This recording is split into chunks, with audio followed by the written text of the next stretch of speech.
पितर कभी भी अपने संतानों को परेशान नहीं करना चाहते, बहुत दयालु होते हैं, लेकिन संतानों की उपेक्षा से पितर दुखी हो जाते हैं, क्योंकि संतान के द्वारा श्राद्ध कर्म और पिंडदान आदि करने पर उन्हें तृप्ति मिलती है और वे अपनी संतानों को धन धान्य और खुश रहने का आशीर्वाद देते हैं। पितृ ये कभी नहीं चाहते कि उनकी संतानें उनको तृप्त करने के लिए बहुत कुछ करें, बल्कि वो तो श्रद्धा भाव के साथ किए गए थोड़े को ही बहुत खुशी के साथ स्वीकार करते हैं। कहा जाता है कि श्रद्धा के बिना श्राद्ध अधूरा होता है, और इसी श्राद्ध पक्ष से जुड़ी है कुछ पौराणिक कथाएं जिन्हें आज आप सुनने वाले हैं। आप सुनिए आज की कथाएं। हर दिन आपको पितृपक्ष के दिनों में इन कथाओं को जरूर सुनना चाहिए, जिससे पितर भी तृप्त होते हैं और अपनी सामर्थ्य के अनुसार कुछ न कुछ दान भी देना चाहिए। पितृपक्ष 16 दिनों के ही क्यों होते हैं, उससे कम या ज्यादा क्यों नहीं होते? तो इसके बारे में जो सबसे प्रचलित कथा है वो महाभारत काल से जुड़ी है, और सारी कथाएं घूम फिर कर इसी बात पर आ जाती हैं कि जीवन में दान करने का कितना बड़ा महत्व है। कितने से बड़ा पापी क्यों ना हो, अगर उसने अपने जीवन में अपने पापों का प्रायश्चित करते हुए दान कर लिया, और दानों में भी सबसे श्रेष्ठ है अन्न का दान। यदि दान अपने जीवन में कर लिया तो बड़े से बड़ा पाप भी अंत में नष्ट हो जाता है।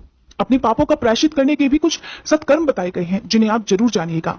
महाभारत में एक ऐसा प्रसंग आता है कि मृत्यु के बाद दानवीर कर्ण को, जिसने अपने सारे जीवन में दान किया और जो अपनी दान वीरता के लिए ही जाना जाता था, उसे सब कुछ दान करने के बाद भी चित्रगुप्त ने मोक्ष देने से इनकार कर दिया था। उन दानवीर कर्ण को, जो कि सदा अपने जीवन में दान ही देते आए थे, जिन्हें दान वीरता के लिए ही जाना जाता था, जब इतना दान करने के बाद भी उन्हें मोक्ष देने से इनकार कर दिया गया, तब कर्ण ने चित्रगुप्त से कहा कि मैंने तो अपनी सारी संपदा दान पुण्य में ही समर्पित कर दी, यहाँ तक कि मैंने अपने प्राणों की रक्षा करने वाले कवच और कुंडल भी दान में दे दिए। फिर हे चित्रगुप्त, मुझ पर यह कैसा ऋण शेष रह गया? तब चित्रगुप्त ने उन्हें बतलाया कि राजन, आपने देव ऋण और ऋषि ऋण तो चुका दिया, अब आप पर पितृ ऋण शेष है। आपको मैं बता दूं कि 3 ऋण हमें जीवन में चुकाने ही होते हैं, जिनमें से यदि एक ऋण भी शेष रह गया तो उसके बदले मोक्ष कभी नहीं मिल सकता, और ये तीनों ऋण एक मनुष्य को हमेशा अपने जीवन काल में चुकाने ही चाहिए। तब चित्रगुप्त ने दानवीर कर्ण से कहा कि हे राजन, आपने ये दोनों ऋण तो चुकता कर दिए, अब आप पर पितृ ऋण बचा हुआ है। आपने अपने पूरे जीवन में संपदा और सोने का ही दान किया, कभी अन्न का दान नहीं किया। जब तक आप इस ऋण को नहीं उतारते हैं, आपको मोक्ष नहीं मिल सकता। आपने कभी भी अपने पितरों के प्रति श्राद्ध दान तर्पण आदि नहीं किया। तब कर्ण ने चित्रगुप्त से कहा कि उन्हें यह ज्ञात नहीं था कि उनके पूर्वज कौन थे, इसी कारण वे कभी उन्हें कुछ दान ही नहीं कर सके। तब चित्रगुप्त ने उन्हें उनकी गलती सुधारने का अवसर दिया और 16 दिनों के लिए पृथ्वी पर वापस भेजा, जहां उन्होंने अपने पूर्वजों को याद करते हुए उनका श्राद्ध कर उन्हें आहार दान किया, तर्पण किया, और इन्हीं 16 दिन की अवधि को पितृपक्ष कहा गया। यही कारण है कि केवल साल भर में इन्हीं 16 दिन की अवधि में अपने पितरों को याद करते हुए उनके नाम से जलांजलि, पिंडदान, श्राद्ध तर्पण आदि कर्म किए जाते हैं। वैसे तो अमावस्या का दिन भी पितरों को ही समर्पित होता है, लेकिन विशेष रूप से ऐसी ही मान्यता है कि इन 16 दिनों में यदि पितरों के नाम से दान पुण्य आदि कर दिए जाए तो यमलोक में या नरकलोक में, स्वर्गलोक में गए हुए पितरों की आत्मा को मोक्ष मिल जाता है। श्राद्ध पक्ष की एक और कथा के अनुसार जोगे और भोगे 2 भाई थे। दोनों अलग अलग रहा करते थे। जोगे धनी था और भोगे निर्धन, लेकिन फिर भी दोनों में बड़ा प्रेम था। जोगे की पत्नी को धन का बड़ा अभिमान था, लेकिन भोगे की पत्नी बहुत सरल स्वभाव की थी। पितृपक्ष आने पर जोगे की पत्नी ने उससे पितरों का श्राद्ध करने के लिए कहा, तो जोगे इसे बेकार का काम समझकर टालने का प्रयास करने लगा, किंतु उसकी पत्नी समझती थी कि अगर ऐसा नहीं करेंगे तो लोग बहुत बातें बनाएंगे। फिर उसे अपने मायके वालों को दावत पर बुलाने का और अपनी शान दिखाने का ये उचित अवसर भी जान पड़ा। तो वह अपने पति से बोली कि आप शायद मेरी परेशानी के कारण ऐसा कह रहे हैं, किंतु मुझे इसमें कोई भी परेशानी नहीं होगी। मैं काम करने के लिए भोगे की पत्नी को बुला लूंगी और हम दोनों मिलकर सारा काम भी कर लेंगी। फिर उसने जोगे को अपने पीहर अपने न्योता देने के लिए भेज दिया। दूसरे दिन उसके बुलाने पर भोगे की पत्नी सुबह सवेरे आकर काम में जुट गई। उसने रसोई तैयार की, तरह तरह के पकवान बनाए, फिर सभी काम निपटाकर अपने घर आ गई। आखिरकार उसे भी तो अपने पितरों का श्राद्ध तर्पण करना था। इस अवसर पर न जोगे की पत्नी ने उसे रोका, न वह रुकी। जल्दी ही दोपहर हो गई। पितर भूमि पर उतरे।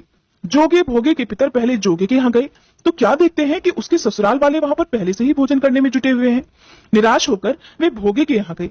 वहां जाकर देखा तो वहां क्या था, मात्र पितरों के नाम पर अग्यारी दी गई थी। पितरों ने उस अग्यारी की राख चाटी और भूखे ही नदी के तट पर जा पहुंचे। क्योंकि भोगे के यहाँ धन का अभाव था, वह ढेर सारे अन्न पकवान नहीं बना सकते थे। थोड़ी ही देर बाद सारे पितर इकट्ठे हो गए और अपने अपने यहाँ के श्राद्धों की और अपने वंशजों की बढ़ाई करने लगे। जोगे भोगे के पितरों ने भी अपनी आप बीती सुनाई। फिर वे सोचने लगे कि अगर भोगे सामर्थ्यवान होता तो शायद उन्हें भूखा न रहना पड़ता, मगर भोगे के घर में तो 2 जून की रोटी भी खाने को नहीं थी। यही सब सोचकर उन्हें भोगे पर दया आ गई। अचानक वे नाच नाच कर गाने लगे कि भोगे के घर धन हो जाए, भोगे के घर धन हो जाए। शाम होने को हुई। भोगे के बच्चों को उस दिन खाने को कुछ भी नहीं मिला था। उन्होंने माँ से कहा कि माँ, भूख लगी है। तब उन्हें टालने की गरज से भोगे की पत्नी कहने लगी, जाओ बच्चों, आंगन में हौदी औंधी रखी हुई है, उसे जाकर खोल लो और जो कुछ मिले मिलजुल कर बांट कर खा लेना। बच्चे वहां पहुंचे तो क्या देखते हैं कि हौदी तो मोहरों से भरी पड़ी है। वे दौड़े दौड़े माँ के पास पहुंचे और सारी बात बताई। आंगन में आकर भोगे की पत्नी ने ये सब देखा तो वो भी हैरान रह गई। इस प्रकार पितरों की कृपा से भोगे भी धनी हो गया, मगर धन पाकर भी वह घमंडी नहीं हुआ, बल्कि दूसरे साल का जब पितृपक्ष आया तो श्राद्ध के दिन भोगे की पत्नी ने 56 तरह के व्यंजन बनाए, ब्राह्मणों को बुलाकर श्राद्ध किया, भोजन करवाया, दान दक्षिणा दी, जेठ जेठानी को सोने चांदी के बर्तनों में भोजन कराया और इससे पितर बड़े प्रसन्न और तृप्त हुए। अब आपको सुनाते हैं रामायण में वर्णित माता सीता द्वारा पिंडदान देने की कहानी। रामायण में माता सीता द्वारा पिंडदान देकर राजा दशरथ की आत्मा को मोक्ष मिलने का संदर्भ आपने सुना होगा। वनवास के समय भगवान राम, लक्ष्मण जी और सीता जी पितृपक्ष के दौरान श्राद्ध करने के लिए गया धाम पहुंचे। वहां श्राद्ध कर्म करने के लिए आवश्यक सामग्री जुटाने के लिए राम और लक्ष्मण जी नगर की ओर चल दिए। उधर दोपहर हो गई, पिंडदान का मुहूर्त निकला जा रहा था और सीता जी की व्याकुलता बढ़ती जा रही थी। तभी दशरथ जी की आत्मा ने आकर सीता जी से पिंडदान की मांग कर दी। गया जी के आगे फल्गु नदी पर अकेली सीता जी बड़ी असमंजस में पड़ गई। उन्होंने फल्गु नदी के साथ वटवृक्ष, केतकी के फूल और गाय को साक्षी मानकर बालू का पिंड बनाकर स्वर्गीय राजा दशरथ के निमित्त पिंडदान दे दिया। थोड़ी ही देर बाद भगवान श्री राम और लक्ष्मण जी लौटे तो उन्होंने कहा कि समय निकल जाने के कारण मैंने स्वयं ही पिताजी का पिंडदान कर दिया है।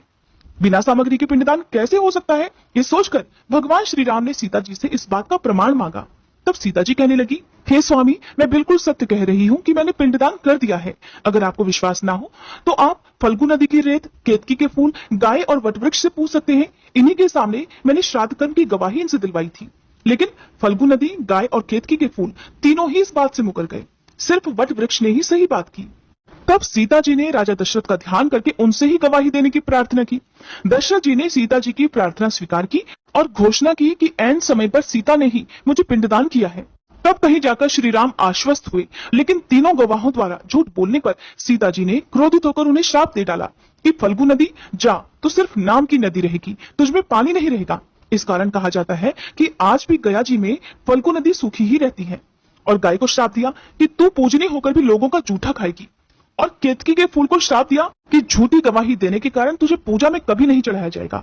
वट वृक्ष को सीता जी का आशीर्वाद मिला कि उसे लंबी आयु प्राप्त होगी और वह दूसरों को छाया प्रदान करेगा तथा पतिव्रता स्त्री तेरा ध्यान करके अपने पति की दीर्घायु की कामना करेगी। यही कारण है कि गौमाता को आज भी जूठा खाना पड़ता है। केतकी के फूल को पूजा पाठ में वर्जित रखा गया है और फल्गु नदी के तट पर सीता कुंड में पानी के अभाव में आज भी सिर्फ बालू या रेत से पिंडदान दिया जाता है। एक और कथा के अनुसार एक समय की बात है, दो भाई बहन थे। दोनों का विवाह हो चुका था और दोनों के दो दो बेटे थे। बहन विधवा हो चुकी थी और अपने भाई के घर में रहती थी। इस बात से उसकी भाभी बहुत नाराज रहती थी। ऐसे ही पितृपक्ष आया तो भाई कहने लगा कि मैं पितरों के तर्पण और पिंडदान के लिए गंगा जी जा रहा हूँ। ऐसा कहकर वह गंगा जी के लिए चला गया। भाई के जाते ही इधर भाभी ने बाहर खेत में ननद और उसके बच्चों के लिए झोपड़ी डलवा दी। अपने बच्चों के साथ अब ननद झोपड़ी में रहने लगी। सुबह शाम भाई के घर जाकर घर का सारा काम कराती थी। बदले में भाभी बचा खुचा उसे खाने को दे देती थी। जब भी वह भाभी के घर से आती तो आटा छानने वाला कपड़ा अपने साथ ले आती थी। घर आकर उस आटे में सने कपड़े को पानी में घोलकर चूल्हे पर चढ़ाकर पकाकर बच्चों को दे देती और कहती, खीर है खा लो। ऐसे ही समय बीतने लगा। एक बार भाभी ने उसे एक कपड़ा ले जाते देख लिया तो बोली, बाई जी, आटा छानने का कपड़ा कहाँ ले जा रही हो, इसे यहीं छोड़कर जाया करो। उसने वैसा ही किया। उस दिन भाभी ने उसे बचा खुचा भोजन भी नहीं दिया और बोली, कल आपकी माँ का श्राद्ध है, बिना बुलाए तो आना मत। और हाँ, आंगन में लगा ये पीपल का पेड़ अगर अपनी जगह से हिले तो आ जाना। ये सुनकर बहन बहुत दुखी हुई और रोती रोती अपनी झोपड़ी में चली गई। घर पहुंची तो बच्चे बोले, माँ माँ, भूख लगी है, कुछ खाने को दो। वह बच्चों को बोली, बेटा, आज हम सबका उपवास है, इसलिए आज भूखे ही सो जाओ। अगले दिन बच्चे बोले, माँ, मामी ने कहा था कि आज तो नानी का श्राद्ध है, तो चलो वहां चलते हैं। तो वह बोली, बेटा, मामी ने कहा था कि आंगन का पीपल का पेड़ अगर अपनी जगह से हिले तो आ जाना। तुम बताओ, कभी पेड़ हिलता है? पत्ते हिलते हैं, टहनियां हिलती हैं, कभी पेड़ को हिलते देखा है? उसने बच्चों को समझाया कि बच्चों, बिना बुलाए कहीं नहीं जाना चाहिए। शाम हुई तो उसके भतीजे आए और बोले, बुआ, माँ ने भोजन भेजा है। उसने देखा तो भोजन के नाम पर 2 सूखी रोटियों के ऊपर थोड़े से चावल रखे थे। ये देखकर उसे बहुत क्रोध आया और अपने बच्चों से बोली कि इसे झोपड़ी के ऊपर फेंक दो, और वह भूखे ही अपने बच्चों को लेकर सो गई। सारी रात गंगा माँ को याद करती रही और बोली, हे गंगे माँ, मेरे भाई की रक्षा करना, वो हमारी रक्षा करेगा। अगले दिन भाभी आई और बोली, बाई जी, कल तुम्हारे पिता का श्राद्ध है, बिना बुलाए आना मत, लेकिन आंगन का पीपल का पेड़ हिले तो आ जाना। अगले दिन भी वो भाभी के घर नहीं गई। शाम को फिर उसके भतीजे आए और 2 सूखी रोटियां चावल के साथ दे गए। उसने फिर से वह सूखी रोटियां और चावल झोपड़ी के ऊपर फेंक दिए और भूखे ही बच्चों को लेकर सो गई। सारी रात रोती रही और मां गंगा से प्रार्थना करती रही। इसी तरह पितृपक्ष के 16 दिन बीत गए और उसका भाई वापस आया तो उसने देखा उसके घर के आंगन में कीचड़ ही कीचड़ भरा है। वो अपनी पत्नी से पूछने लगा, ये कैसा कीचड़ है? मेरी बहन और भांजे कहाँ हैं? तो उसकी पत्नी बोली, श्राद्ध के पूरे 16 दिनों तक मैंने तुम्हारी बहन और भांजों के पैर कच्चे दूध से धोए हैं, इसीलिए यहाँ कीचड़ हो रही है। तुम्हारे पीछे से मैंने उनकी खूब सेवा की है, खीर पूरी खिलाई, फिर भी वो मुझसे नाराज होकर खेत में झोपड़ी डालकर रह रही है। भाई खेत पर पहुंचा तो वह देखता है कि वहां तो कोई झोपड़ी ही नहीं थी, बल्कि वहां तो एक आलीशान महल बना हुआ था, जिसके आंगन में उसके भतीजे खेल रहे थे। उसने जाकर अपनी बहन से कहा, बहन, ये सब क्या है? तब उसने अपने भाई को सारी बात बताई और बोली, भाई, जो तेरे आंगन में कीचड़ है वो कच्चे दूध से नहीं, बल्कि भाभी के व्यवहार से, जो मैं दिन रात रोती थी, उन आंसुओं का कीचड़ है। माता पिता के श्राद्ध पर भाभी ने कहा कि पीपल का पेड़ हिले तो आ जाना, बिना बुलाए मत आना। पीपल का पेड़ तो हिला नहीं, इसलिए हम भी नहीं गए, और शाम को उन्होंने रोज 2 रोटी और चावल भिजवा दिए, जिसे गुस्से में मैंने झोपड़ी के ऊपर फेंक दिया। माता पिता के आशीर्वाद तेरे साथ और माँ गंगा की कृपा से ये सूखी रोटियां सोने में और चावल हीरे मोतियों में बदल गई, जिसके प्रभाव से ही ये सब हुआ है। भाई ने अपनी बहन से अपनी पत्नी की गलती की माफी मांगी और घर चलने को कहा। तब बहन बोली, भाई, गंगा मैया ने तेरी रक्षा की और तू हमारी रक्षा करेगा, लेकिन अब हम यहीं रहेंगे। ये सुनकर भाई ने अपने माता पिता को याद किया और बोला, मेरे पितरों ने जैसे मेरी बहन और भांजों की रक्षा की, उनके दुख काटे, वैसे सबके काटना, सबकी रक्षा करना। कहानी को कहने वाले, सुनने वाले और हुंकार भरने वाले सब पर कृपा करना। भाद्रपद महीने की पूर्णिमा से लेकर आश्विन मास के कृष्ण पक्ष की अमावस्या तक 16 दिनों को पितृपक्ष, कनागत और श्राद्ध पक्ष के नाम से जाना जाता है। पितर का अर्थ होता है पालन या रक्षा करने वाला, और इस समय पितृ यमलोक से आकर अपने परिवारों के सदस्यों के घर में वास करते हैं।